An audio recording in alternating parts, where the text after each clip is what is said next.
Hey geeks, welcome to the 18th episode of Rockin The Code World with dotNetDave. I'm David McCarter. I'm glad you're here. We were off last week because of the Power Platform Conference on CSharpCorner. I hope you checked it out. I saw some pretty cool things on there. I want to go back and check out the recorded episodes later. And then, they also had a growth and mindset show conference yesterday, which was awesome, especially the last session of the day. If you watch one of the sessions, watch the last one. It's my favorite one of the conference yesterday. Anyway, now I forgot where I was going. 2 weeks off and I forget everything. So anyway, today's special guest is Jared Parsons, the Principal Development Manager on the C# compiler team.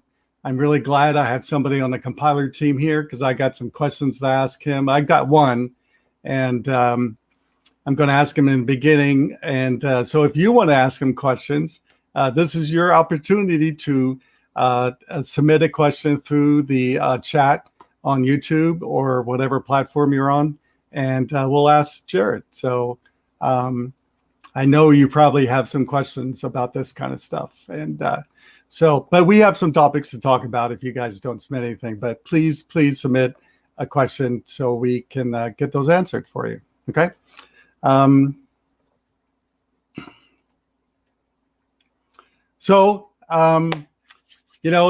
still, speaking virtually right now. But if you want me to come and speak to your group or conference or whatever, no matter where in the world, please go to that link and request me.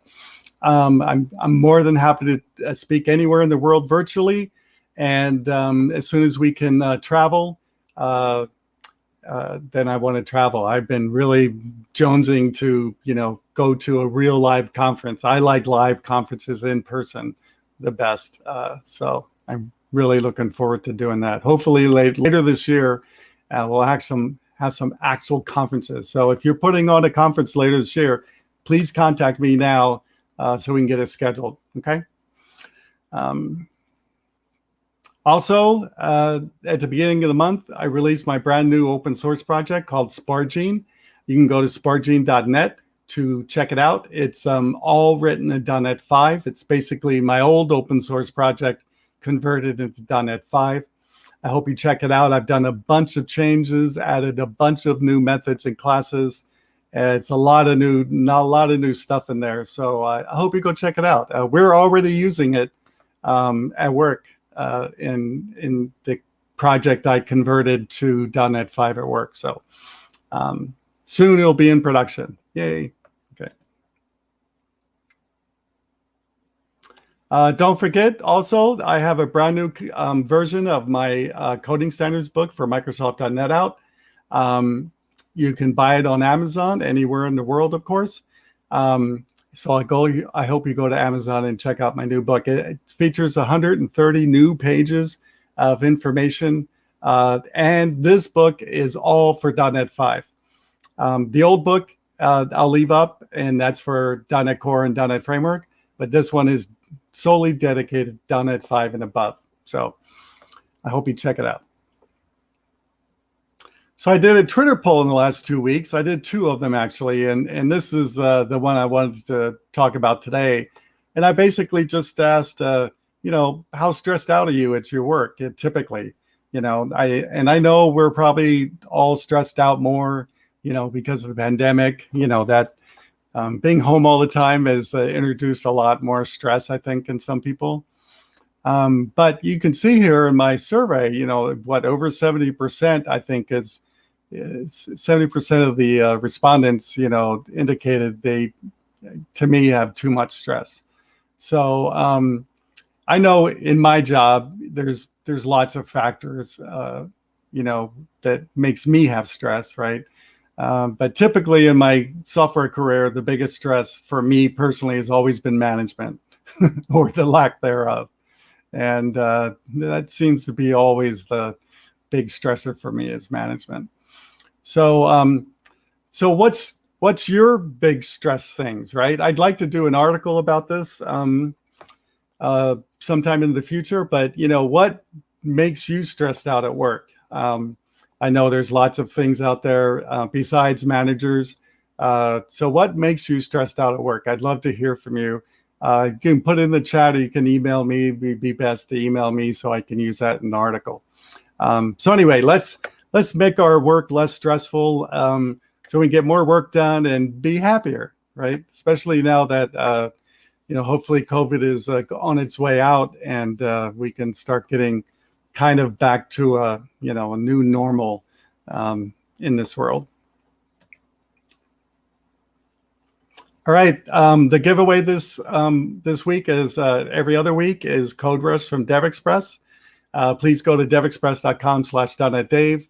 You can download a free real copy of Code Rush from DevExpress. Code Rush is a refactoring tool. It's the only refactoring tool I've used in Visual Studio since it came out.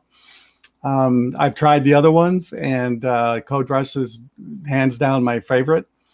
And I use it every day that I code, every single day.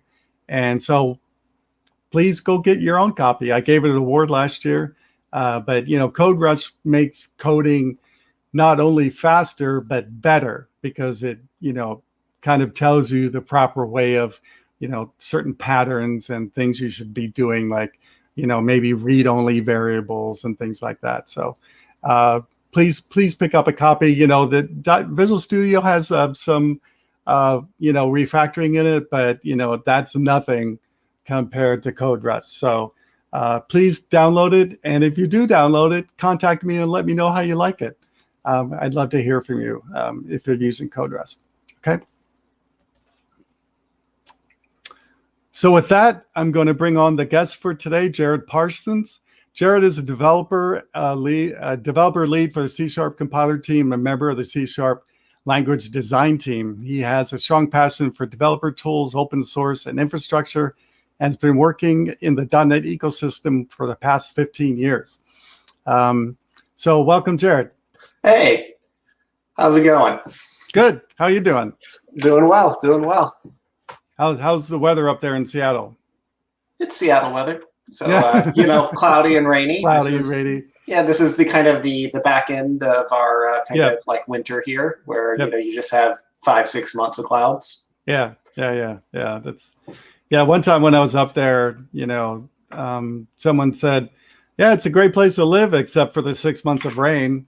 And because I was kind of I actually was looking for property up in Portland, and back in 2006. And when they gave me the 6-month rain thing, I go, after living in San Diego and then living in 6 months of rain, yeah, I'm not sure if I would be able to deal with that very well. I moved up here I grew up primarily in like Tennessee and Georgia. And so when they said 6 months of rain kind of in the South is usually like, okay, thunderstorm, lightning, like torrential downpours. Here we would call it more like misting. Right. Like it's just wet for 6 months. It's not that it necessarily rains hard. It's just like 6 out of 7 days, it's just going to be wet outside all the time. So yeah. I really wish they would move the MVP summit where it's not in that 6 month range, right? For years now, in the beginning, it wasn't like that, but now they've moved it to only the crappy part of the year, right? It's a strategy on our part, though. If we moved it to the nice part of the year, all the employees would be gone because we'd be outside. When it's the crappy part, then we get to interact with the customers because we don't have anywhere else to go. There you go. So you guys get more work done during those 6 months than the other 6 months. Definitely. We joke. I can't remember which manager was said when I said that. They're like, oh yeah, the winter's the most productive time because, it's terrible outside. So we get a lot more coding done. In the summer, it gets so nice. People just take all their vacation and, go enjoy life. Well, see, we're like that all year, right? Yeah. We're always going out and doing stuff. And, we're never hunkered down for, any length of time, really. And, if it rains 3 days here, everybody starts going nuts. It's 3 days in a row. Everybody starts going, oh my God, it's raining. I can't deal with it. Blah, blah, blah. They're going, oh man, really? Move to Seattle and complain about raining, or Florida or someplace like that. Well, I'm glad you're on the show. I'm glad I have somebody from the compiler team on the show because I don't think we have any questions yet. So don't. There was one up there. Oh, was there? Yeah, someone was asking if the compiler was written in C# and what we do to make it faster. And to answer that, yes, the compiler is absolutely written in C#. If you go back to the original compiler, so C# roughly 1 through 5 was written in C++. C#6, which was right around Visual Studio 2015, that's where we made the transition from the compiler in C++ to one that we had completely rewritten from the ground up to be in C#. And that was done not necessarily just to write the compiler in the language, but it was actually done because we wanted to give an API to customers for analysis. So that's where we gave like the entire API surface area for like parsing C#, binding C#, analyzers, and things like that. Like that was kind of the motivation for rewriting our compiler. But yes, it is now written in C# and has been for about the last 6-7 years. And in terms of all the languages, compilers are written in their language, right? Yes. The VB one's written in VB. The F# one is written in F#. Yep. The VB one's primarily written in VB. VB and C# there's kind of a core of very shared functionality, like parsing DLLs, like loading the symbols, like that's very similar work, like how you emit IL is very similar. That core is the same between C# and VB, and that's written in C#. But all of kind of like the VB parser, the VB binder, like that is all written in Visual Basic. And in terms of that was all part of the Roslyn, project. Yeah. And in terms of what we did to make it faster, like the compiler is developed continually. And so if you think of like Visual Studio now, Visual Studio releases roughly every 2 to 3 months. You get a new like minor update, and that gives a new version of the compiler. So in terms of improvements, we are iterating on the performance of the compiler constantly. It's not necessarily tied to a big language version. And in terms of what we've done to make it faster, a lot of it's just based on customer feedback. Like we get every now and then customers will give us a perf problem in Visual Studio. We'll kind of look at it and realize, oh, that could be better. One of the most recent ones we had a bug in 16.8 where Entity Framework customers suddenly couldn't compile. Very sorry about that. Because it turns out some of the migration files they had, migration files at EF Core have a very particular set of patterns. They have a particular way that Lambda is written and a particular way that anonymous types are used. If you kind of look at the migration pattern, and some of those customers had enabled nullable reference types. And it turned out that if you had very large migration files, which could have tens of thousands of lambdas generated in a single method, there was kind of a pathological case in how we did nullable analysis. But in kind of investigating that bug, we actually found, oh, wait, we actually can dramatically improve the performance of this analysis. Like the bug really kind of shined a spotlight on some bad work we were doing. And kind of in 16.9, the amount of time we spend doing nullable analysis has dropped dramatically just in every project. And so it's things like that where it's usually customer-driven feedback items that really kind of force us to look at an area, and we kind of realize, oh, we could actually make things dramatically faster here. Yeah, and that actually, kind of was my first question was, and just what the heck did you guys do to .NET 5 to make it faster, right? Because I have a performance book out, and I've been doing analysis. I've been comparing the analysis of .NET Core and .NET 5.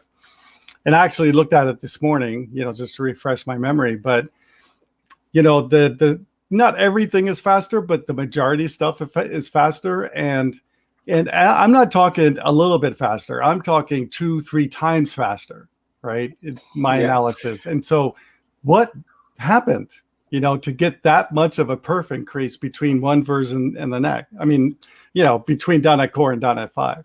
Right? Well, I think it's just kind of like, it's the progression of a theme that we've had. Like ever since we moved to kind of .NET Core like 2, for instance, where we started working on span of T and like those low-level perf features, perf has been kind of a continued emphasis for the team. And it's something that we've been focusing on more and more and more. And it's not something that you can just get better at overnight. It's not like you'd be like, okay, perf needs to be better. And like tomorrow, like everything is great. It's like, this is a continuation of in .NET Core 2 and then .NET Core 3, we got better and better, and kind of the tools and processes we've been using in like like kind of the kind of inner loop on find a perf problem, fix a perf problem has just gotten dramatically better.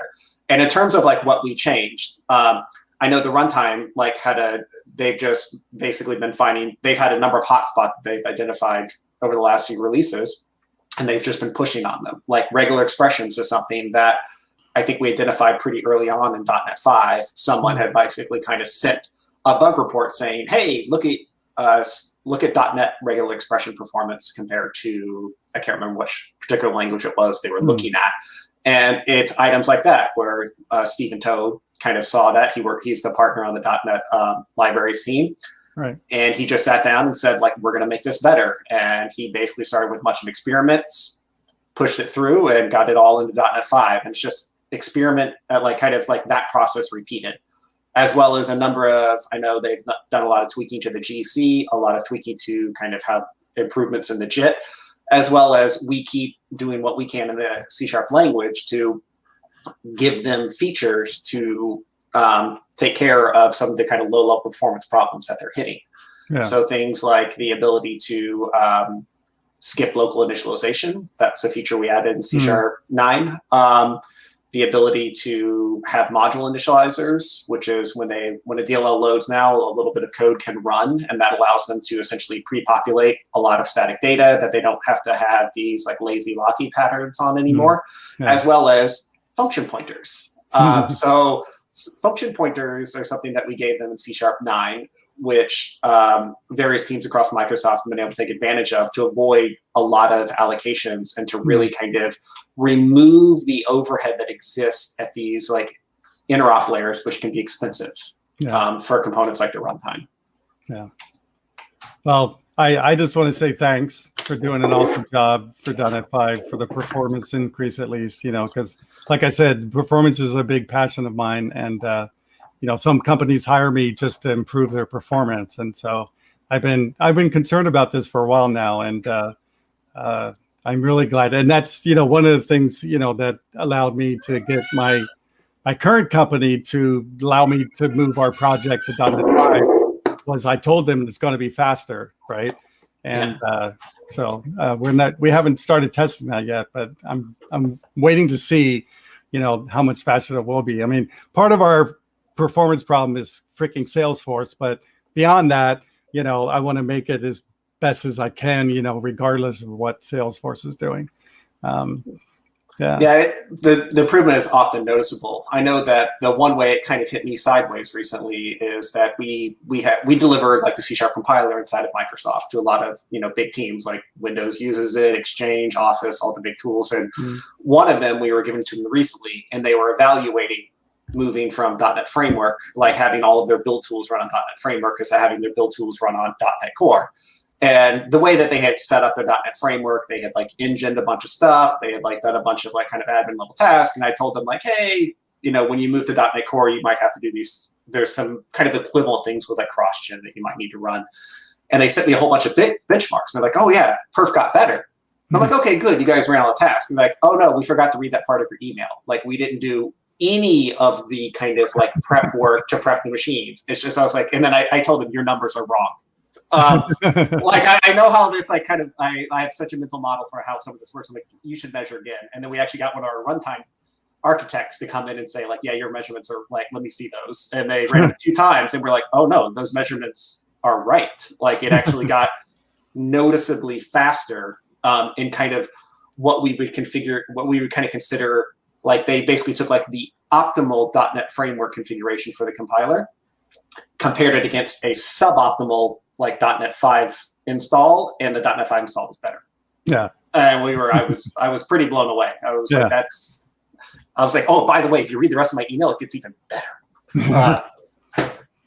Well, I think I started doing perf tests back in September, and ever since then I've been tweeting that you should move to .NET 5 just because of the performance increase, right? And as far as the projects, those of you who are out there worried about converting .NET 5, it's going from .NET Core to .NET 5 is, to me, has been pretty simple.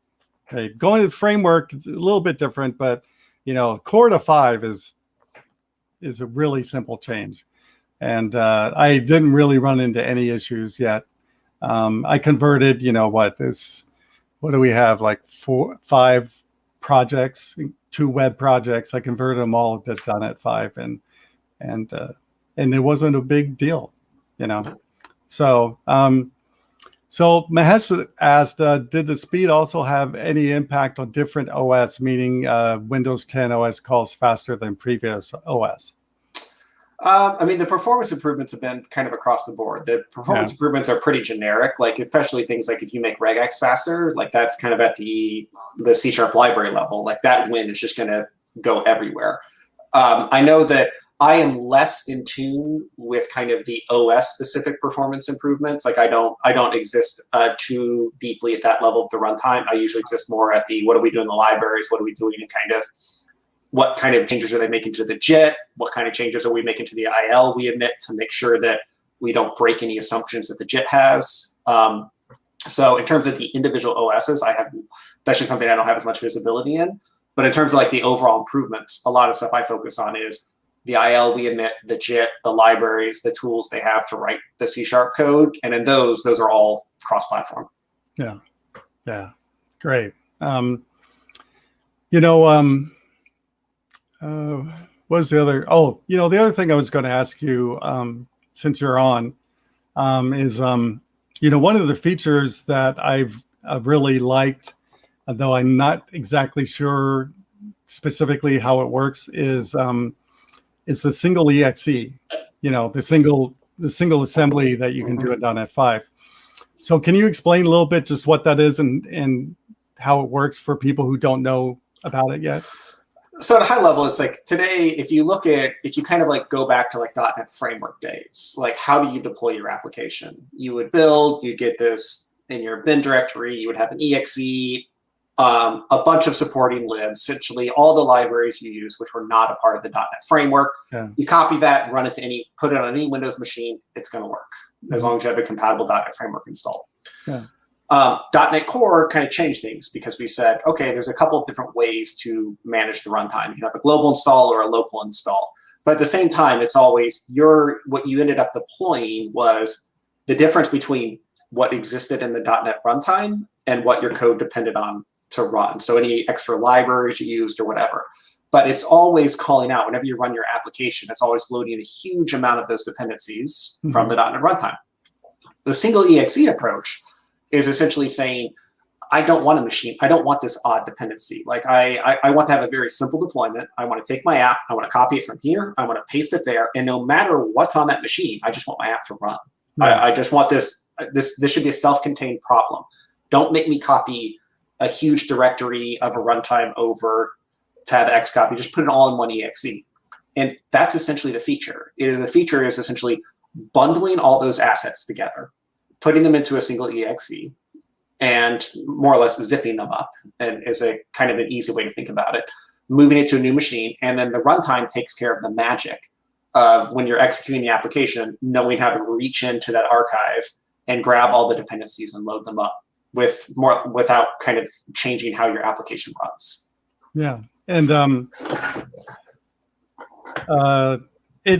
but in the end, it runs through the C++ compiler. Is that true? I thought I heard somebody say that.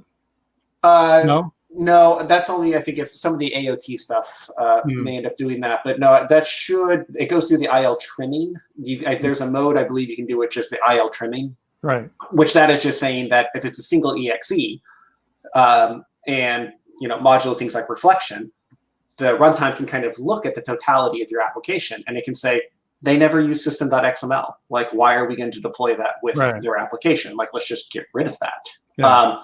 And trimming is something that I know there's a big focus on that for .NET 6, that we're doing actually a lot of work in the C# compiler to make the eventual job of the trimmer a lot better.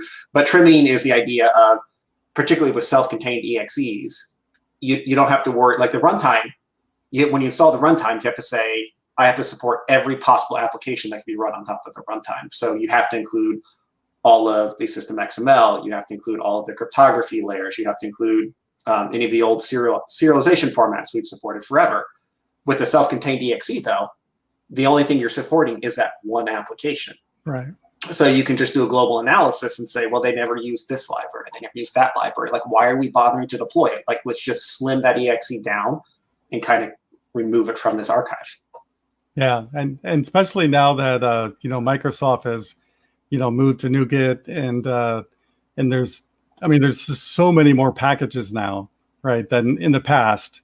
Every little thing is in its own package, and so yeah, that's really helpful. I know that I do this on my apps, and that's because one of the features in Code Rush that I give away on the show is it actually will detect the unused references, and they'll come up and give you a dialog box and basically check off the ones you want removed from the project permanently. Mm-hmm. And I've been using that feature for a long time to make sure that I didn't leave stuff laying around, from testing things and putting things in and out and stuff like that.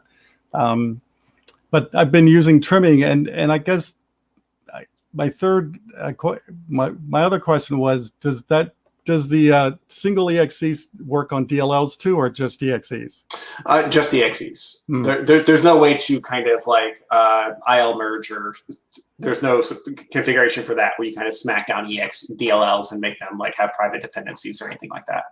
Yeah, it's something I'm particularly passionate about. I'm hoping one day we can figure out a way to do that, because I think it solves a lot of problems. Cool. But at the moment, that's not something that's there. Yeah, that way we don't have to do so many NuGet packages for it, and maintain them and make sure they're correct and all that stuff. But okay, yeah, I was kind of curious about that. I didn't know if it worked on both or one or the other. So now it's only EXEs. That's cool. My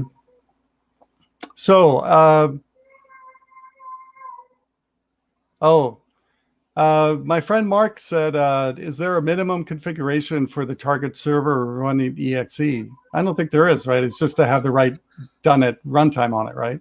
If you're doing the single files, I don't even think it requires the runtime. It's just copy EXE over. Yeah. I believe that there are, I'm confident that there is a minimum server configuration. For instance, like I'm sure we don't support like very old versions of Windows for the single file EXEs, but I do not know off the top of my head what the minimum server that we support. Okay. Any other questions, people? Please put them in the chat, and I'll ask Jared. And we'll go on to like the first topic that you picked, and that was, how do you evolve C# language? How do you pick features, prioritize? Decide what goes into releases. I know part of that is just, customers asking you, right? But yeah, it definitely is. It's something that's come up a lot more recently. And that's because definitely like in speaking with customers, they kind of get this perception like C# is moving at a much more rapid pace than it used to. Mm-hmm. And that's true. It's true and false. So kind of one of the reasons we get this perception that we're moving at a much more rapid pace is our release cycle has changed. Yeah. In the past, we used to basically, C# used to be tied to major versions of Visual Studio. You got a new version of Visual Studio, you got a new C#. And if you kind of look at like in 5 years, Visual Studio would release on average about two times in about a 5-year period. Recently, though, kind of starting with .NET Core 2 or 3, we basically, C# is now tied to .NET, not Visual Studio. Yeah. And .NET is now releasing on a yearly basis. So like roughly every November, you get a new release of .NET that brings a new runtime, a new SDK, and a new C# compiler. So part of that has been feeding to that perception that we're moving more rapid pace because we're now releasing essentially annually. Yeah. But it did kind of like cause customers to ask us a lot more, like, how do you get ideas? How do you design them? And like, how do you choose between the features to add? And like, when I think about like how we get ideas, for me, C# features always fit into one of kind of 3 buckets. Either it's about productivity, performance, or kind of like division initiatives. So like productivity is kind of, these are ideas like Link. Like Link is a productivity feature. Patterns are a productivity feature, or record. Yeah. It's like, how can we look at what type of code C# developers are writing today and allow them to write it in a much more concise, declarative, and path of goodness versus pit of failure type of way. Like, how do we create these patterns and these features so that customers will be pushed to write cleaner, better, more maintainable, performant code? And how do we just make their lives easier? And historically, those type of ideas, like how do we get those ideas? Historically, you would say they come from the C# language design team. And we would get those by either looking at competing languages, looking at big problems kind of our customers were facing, and often kind of working with Microsoft Research or just reading research papers on like, where is programming languages going today? Lately, though, if you kind of look back the last 2 or 3 years, the .NET community has actually been contributing a lot more to this process. We're getting a lot more engagement on the C# Lang GitHub repository with people saying, have you looked at this idea? Have you looked at this idea? Things like shapes is an extremely popular, probably our most discussed issue on the C# Lang repository. And that is something that some people from MSR had kind of like posted an idea on like where we could go. And while I don't think we'll end up taking shapes as they were kind of directly proposed, it has given us a lot of ideas for future productivity issue features. The other kind of bucket is performance. So these are things like ref returns, ref structs, span of key, function pointers. And these kind of ideas are they're largely partner and high impact customer driven. It's people who kind of come to us and say like, hey, I care a lot about perf, I use C#. We keep falling into this corner that we can't get out of. And oftentimes these customers are good enough, they kind of bring us ideas. They're like, hey, in language X, like they can solve this problem in an elegant way. Or you guys aren't like, your features are kind of really hitting these like bad IL patterns. Maybe you could have this feature which has a better IL pattern. And this is one area where I can definitely say that when people start talking later about like how do we pick ideas and how do we make decisions, where data has absolutely changed our minds on what we should or should not be putting in the language. If you get back to like function pointers, which we put out in C# 9, the core idea for function pointers is people wanted to hit this IL instruction called call_i. So typically, if you make a call in C#, it emits this instruction called call_vert. There's 3 call instructions: call_i, call_vert, and call. And people have been trying to find a way to get C# to emit call_i for about like the last 10 years. And they've had all these ideas and we've responded to them the exact same way. Yeah, that sounds really neat. Seems like a very niche issue. You all should just emit, like, why don't you just have a DLL that is written in IL and, don't do this. Where we actually, what ended up happening though, was the Bing team. So the Bing team at Microsoft, they actually took one of these ideas that someone had for how to do function pointers. They forked the C# compiler. They implemented the idea. Then they pushed it all through the Bing architecture. And then they came and did a presentation to us that basically said, here's how our page load times changed when we did this. And it literally, in a 1-hour time period, we went from, should we do this feature, to how are we going to get this done?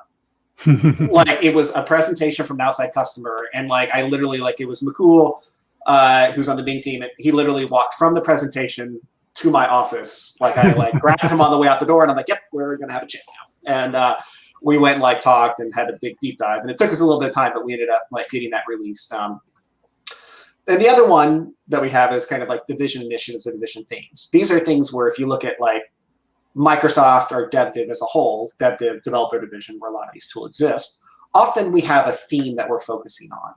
So in the past, you can see things like, if you go way back to like C# 4, we were focused on like Office, like making programming for Office easier. Right. More recently, we had things like we want to make it easier for interop with Java because we acquired Xamarin, and Xamarin obviously does a huge amount of interop with Java. And so we ended up adding features like default interface methods, which was a kind of a big gap between C# and Java that made like the Xamarin team's life like dramatically easier. And then we had things like machine learning and .NET Core 3, I believe. And we ended up adding things to the language like index and range because it really ended up kind of supporting this bigger initiative that was going on within DevDiv. Right. And so those are kind of like the 3 different buckets of features that we have. And generally, it's very useful for us to have these in these buckets because it can allow us to make prioritization decisions. So generally, the way like a release works is C-Sharp LDM, like C-Sharp, like I said, we're kind of at a yearly basis now. Like we essentially are releasing every year. And generally at the end of every release, we start the next release by kind of going over all the proposals we have. So we usually have a big bucket of proposals that we're looking at that have kind of queued up as we've been kind of working on the most recent release, coding that out in language design, being helping us kind of answer a bunch of corner cases, like how do we deal with these situations we found. So we start by looking at a bunch of proposals. We kind of triage them, we look through them, say like, this is a good idea, this is something we want to do, something we don't want to do. But at the end of the day, we end up with a bunch of different proposals that we're like, okay, we accepted these as like generally good ideas for the language. And we have one or two that we're usually pretty confident we want to attack in the next version of C# for whatever reason. But then we kind of, I think when we get to the end, we basically have a bunch of these proposals and we say, here are the things we know we have to do. Like we know in C#9, we're going to do records. Like we're very confident we're going to do records and we're going to do function pointers because we have very strong reasons for wanting to do both of those features. And those very much fit in kind of the performance, like function pointers is in that performance bucket and records is in that productivity bucket. And then we kind of look at the other features and there's some where like, yeah, we definitely like, we wouldn't like cry forever if we didn't do this feature, but we'd be kind of upset. And once you kind of get the like pretty like the features where you're like at a high confidence level, we really want to do this, you start to notice that they start to fit into these buckets and you kind of say, okay, so we have a large investment in our productivity bucket here. And particularly we have large investment in kind of reducing boilerplate code and making it easier for customers to like write common patterns with less code. Well, we have a bunch of other kind of like borderline features. Which ones fit with those themes? Like which ones fit like, because we feel like C# language versions make a lot more sense if they're kind of focused and we can tell people like, here's a big theme. Like we did a lot of performance work over here. And so that's why we did these features now. Or in this release of C#, we're really focused on productivity. And so that's why we ended up picking like feature A over feature B. And it's mostly because they fit into these themes. And if you kind of go back over the history of C#, you can really kind of see those themes pop. So the theme in like C#6, for instance, that was 2015. That's when we shipped Roslyn. It had a very consistent theme. It was ship Roslyn. It was move from a decades old C++ compiler code base to a brand new compiler code base where we had to emulate as many bugs as possible and make it as easy as possible for people to move from one compiler to another. C#7, though, we had two really big themes. It was productivity and performance. So productivity, like this is where we started introducing patterns to the language. We introduced tuples and we introduced local functions. Like these were big like productivity improvements for our developers. But we also had a huge performance bend. That's where we got ref returns, ref structs, read-only structs, spanf. That's where we did all that work. And then kind of in the next release, we go to C#8, we kind of shifted a bit and we went back to productivity, and productivity is pretty much in every C# release. Like that's something that comes pretty much in all of them. And that's where we had like a much stronger emphasis. We continued our patterns evolution. We also introduced nullable reference types, which was just a small feature, tiny, didn't take as much time at all. As well as we kind of hit some of our division initiatives. This is where we did default interface methods, as well as like index and range. In C#9, we kind of like reverted back to a productivity and performance release. We had records, source generators, and top-level statements for the productivity side. And in terms of performance, we end up doing like function pointers and module initializers. That's kind of like the big and native integers as well. And records are my favorite new type. I am so glad you guys did that because it makes, because I can't get people to write, types that are basically just data models correctly, right? And I wrote an article that basically showed you, okay, well, here's how most people do it. And I think in the article, how most people did it, I think there was like 300 lines code. But if you did it properly, it's like 900 lines of code, right? If you did all the, if you overrode equals and, the operators and all that kind of stuff, it's 300 to 900, right? And now with records, it's so much less. And the testing I've done so far, they are more performant too. So with doing model classes, I don't know why you wouldn't use records. And in my project at work, I've changed everything to records. Yeah, they are huge. Like one of kind of the big, like I'm a big correctness person. I work on a compiler team. Hello. So I really like correctness and like doing like all the rounding, all the little corners. And one of my big bins was always telling people like all the different things you have to do to get equality right. Like you have to implement I equitable of T, you have to load the operators, you have to do this hash code, that hash code, you have to do this, you have to do that. To the point where in everything I work on, you'll find I have this test framework for equality where I'm like, you just give me your thing and a bunch of values and I will iterate over all of the crazy different ways equality should work.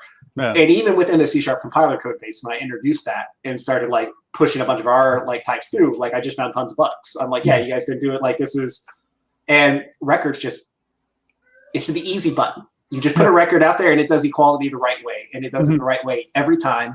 And it's fantastic. And so it has also started to introduce new style debates for us though, where recently we started introducing records really heavily into the C# compiler code base and some of the projects we're working on. And some people are like, shouldn't we have they were kind of saying like, why did you put all the records in one file versus like having a record, like generally a lot of times it's like type per file. And I kind of, what my book says, my book is one type per file. Right. And that's pretty much how we've done it up until this point. But then I kind of pointed out, it's like, well, one of the points of records is having this like nice little one-line type. Well, with all the uses we have to write, it turns all these one-line types into like 20-line types. And I was like, well, we should just have one file where we just put a whole bunch of these like silly records in and just like move on. And it's like, it's opened up kind of those type of discussions for us. Or like, should we have one type per file or can we just put all the records in like one file now? Like, what do we want to do? But yeah, I'm glad people enjoy records. There are a lot of little tricky things about how we got the kind of the cloning working across hierarchies that really caused us to the cloning is great. Caused a lot of head to desk moments for us trying to get all the details with that one right. But I'm really happy where we ended up with it. Yeah, and I did find one like minor kind of bug in the toString method that I'm pretty sure I submitted an issue for it. And that's basically, it kind of farts out if I have like a nested record within a record, right? Yeah. So I'm pretty sure I submitted a thing for that, but other than that, and records are awesome. So all you people that are using models, and you all are pretty much nowadays, just use records. Don't use classes anymore. It's so much less work, and it's better. It's faster. So. It just really gets rid of that boilerplate for you. It just makes, like you said, when you talked about like the 300-line type that goes to like the 900-line type, kind of like my first introduction to records was back when F# was becoming the language. And I sat very close to the F# team and ended up working with them on a couple things. And one of our guys had a presentation where he's like, here's a record in F#. Now let's look at what it does to make you write that in C#. And it was exactly that. It was kind of expanding, well, if you have to do all the right things here. And so now I'm glad, it's been a while, but now glad that we can do that reversal where it's like, actually, no, you just define the C# and it works fabulously. Yeah, and it's all that boilerplated people didn't do because it was just a lot of work, and developers aren't going to do it if they're not forced to, in the most part. And so now, you don't have to implement any of that stuff. It's just create your record class, write some validation, you're all done, and so that's my new thing, my new favorite thing for C# .NET 5. Records are my favorite thing so far. So someone asked, is C# going to beat JavaScript with Blazer? We're having a lot of fun with that.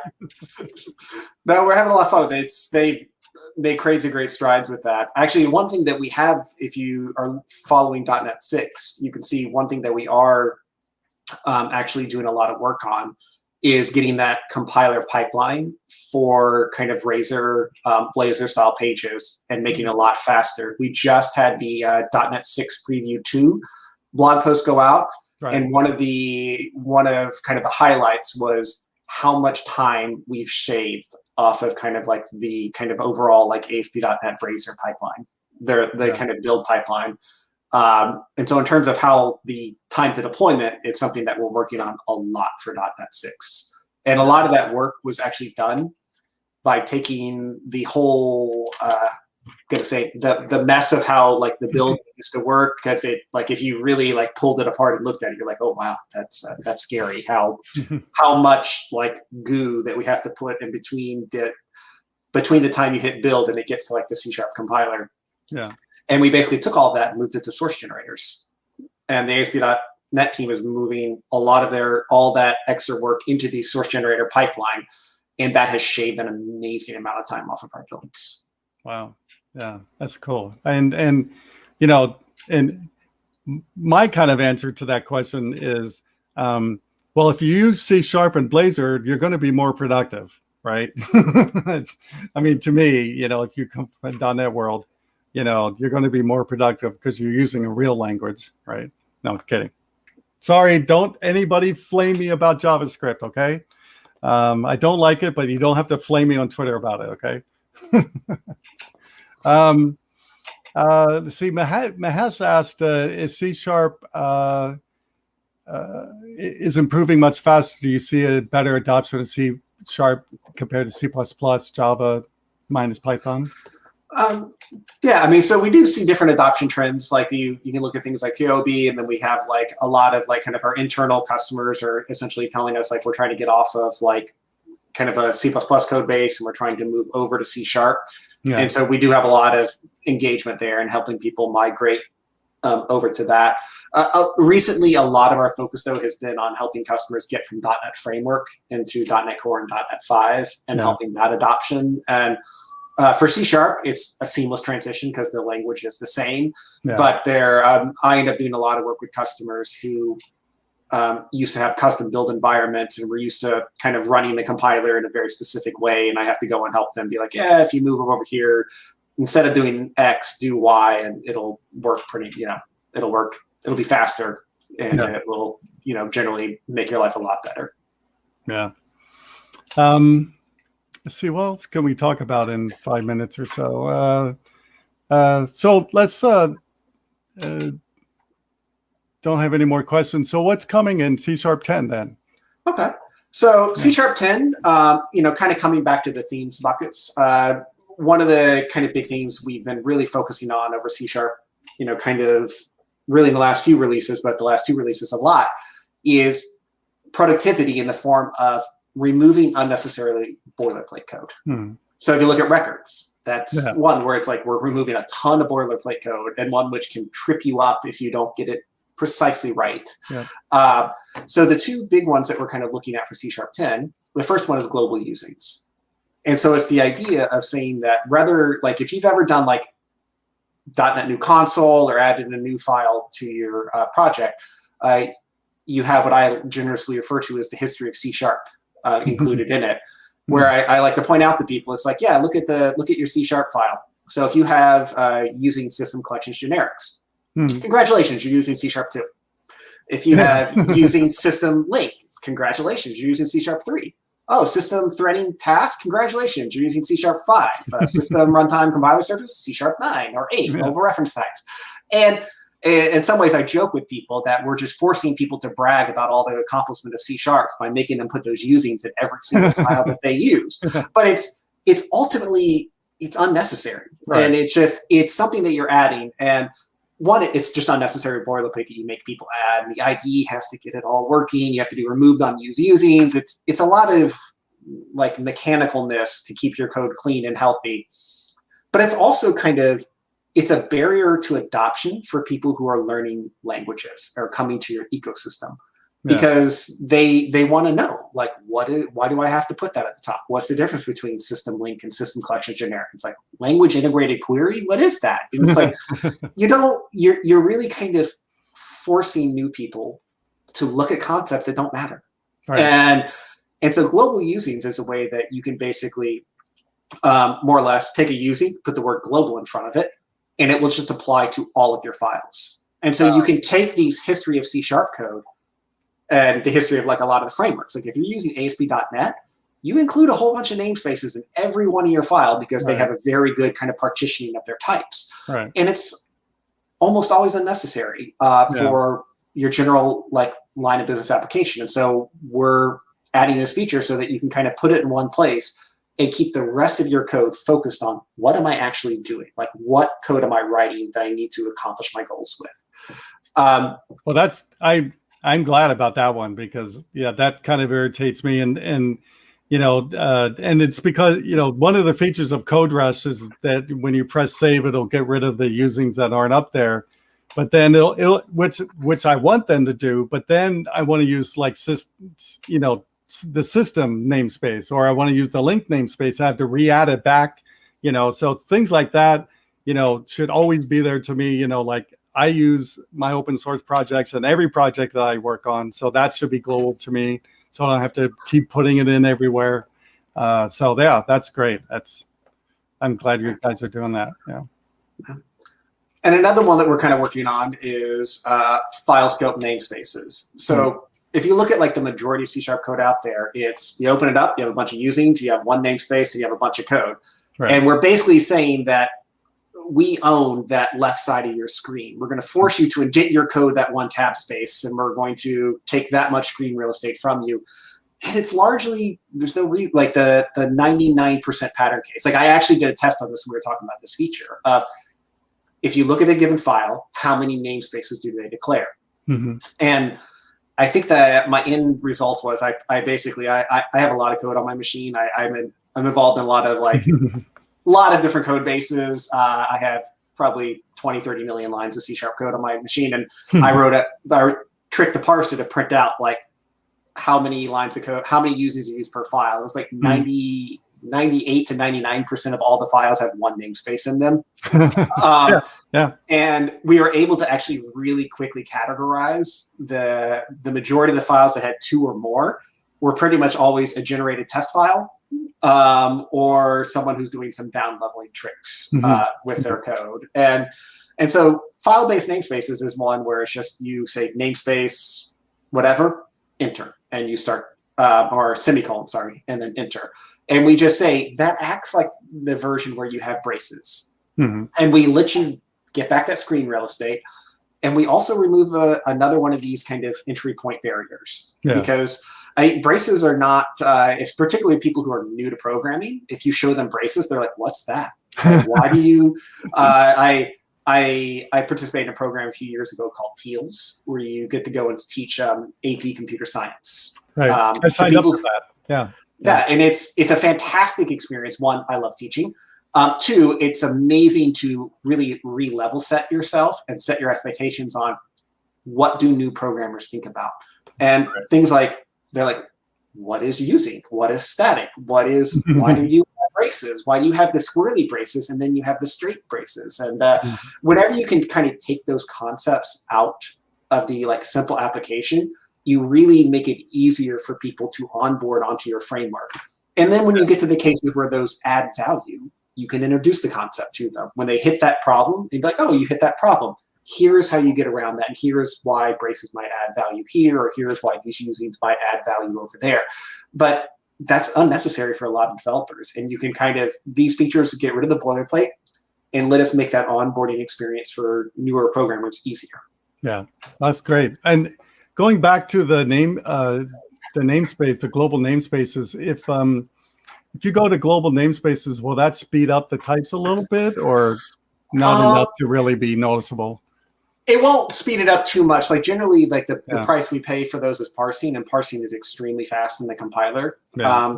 So it won't change performance so much as just general productivity. It also won't hurt performance, is the other benefit, because of the way it's structured. It is just another using for us, and it's one that we can pre-populate very quickly. Yeah. It's So well, we're almost out of time. I really appreciate you being on the show. But before we go, I would like to say, to ask you what, besides coding, what do you like to do for fun? So I like to get up and move. So I like to be outside. So I play a lot of soccer. I love going on hikes, and so I live in the Pacific Northwest. Nature is fabulous here. So it's so beautiful up there. Yeah, if I'm not coding, you'll either catch me like just on a jog, out riding my bike somewhere, or me and the family will be out hiking somewhere in the Pacific Northwest. Unfortunately, last summer we couldn't do much hiking because of COVID, and so we're really kind of in the previous summer. I just had my second child, so our hiking was really limited then because we had an infant.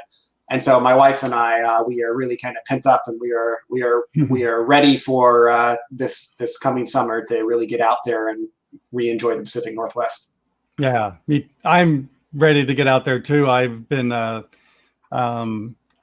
actually been working in the last week, a couple of weeks, really hard on updating some of my. I'm an award-winning photographer, and so that's one of the things I really love doing. And I've gone through like all the photos I've done, and I've noticed a couple recurrent themes.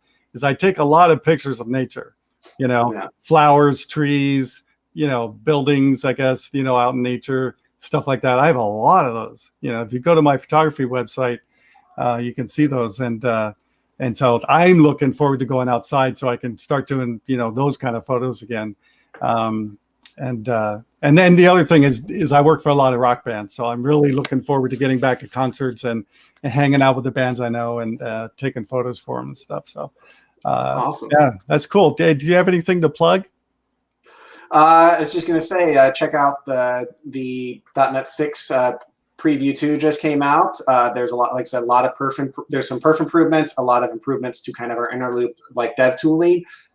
Keep following those previews and keep giving us feedback on GitHub on what we can do to make things better and what bugs you hit, so that we can just keep making the product better. Yeah, and GitHub works. I'm unfortunately from the old Microsoft ways of it's really hard to get you guys to communicate with you, and now that you have GitHub, it actually does work. They fixed things. Sometimes one time I submitted something about Visual Studio and it was fixed the next day. I mean. That's crazy, right? So I'm still trying to get used to the more open Microsoft. I know I have that problem, but I'm trying. So if you have an issue with .NET or Visual Studio, please make an issue out of it, and because they can't work on it unless you do an issue, right? So yeah. So I'm getting used to it too. I've been at Microsoft 17 years or so, and so I've been there through all the different the entire open source curve for us. And so it's even you would be amazed at how often, even still after being completely on GitHub for 5 years, someone will say, why do we do things this way? Why do we require this or that? And I'm like, that's like a remnant of when we were closed source or just went open.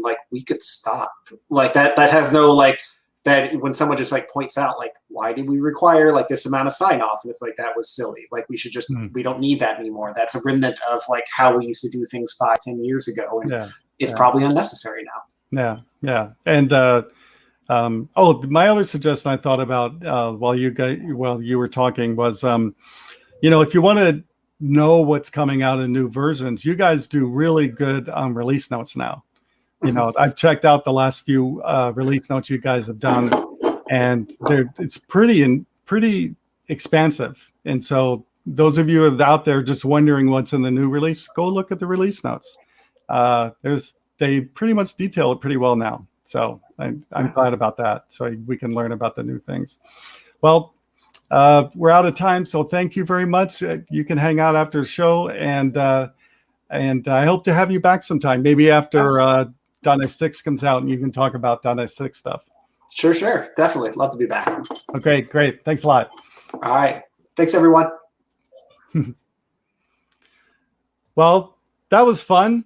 I enjoyed meeting Jared and talking about the runtime. The compiler, I don't think, that gets enough, sunlight in our world as the compiler too much.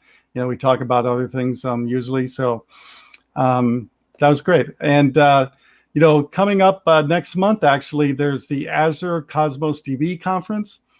I'm not sure if they're still accepting speakers, but you can go there so you can sign up to see that. I will be attending that for sure because I'm really trying to get into Cosmos DB. And since I come from a relational database world, I'm still struggling with understanding, just how to properly set up, document-based databases and how they work as opposed to relational databases. So if you're looking into getting into that, if you aren't already, please make sure you attend the Cosmos DB conference next month. It's free. Why not, right? So with that, we're just about done. Next week, I just scored this yesterday. I have my really, really good friend, Rocky Latka. He's the CTO at, he's a CTO. I'm going to pronounce it wrong, so I'm not going to pronounce it. But, I've known Rocky since the late 90s. And not only he's just an awesome guy, but he's been around in this world as long as I have, if not longer. So I'm really looking forward to the show so I can not only catch up with Rocky, but to check out what he's been doing lately, because I don't see him a lot anymore. I used to see him a lot more, but not so much anymore. So I'm really excited about next week's show. I'm excited about all shows, but when I get to, interview somebody I've known for over 20 years, I get excited. I'm not sure why. So, the pandemic is still happening. I hope you all stay safe out there. I'm very happy that I'm going to get the vaccine on Tuesday. So I'm really happy about that. And not only to get the vaccine so I feel safer, but, I really want to speak at conferences. I really want to do photography at concerts I just mentioned. And I want to see my kids and grandkids who I haven't seen for over 2 years. So I'm excited for Tuesday. I hope I don't get too many side effects from that. But please donate to your local blood bank. They are in dire need of your help right now because the donations are way down, at least where I live, because of COVID. So it's free, it's easy, and it makes you feel better about helping your fellow human, which is always a good thing to do. If you have any suggestions or requests about the show, you want to tell me something I've done good or bad, whatever, please email me there. I check it every week before the show, and I'll answer everything or talk about it on the show. All right, with that, I'll see you next week on Rockin the Code World with dotNetDave.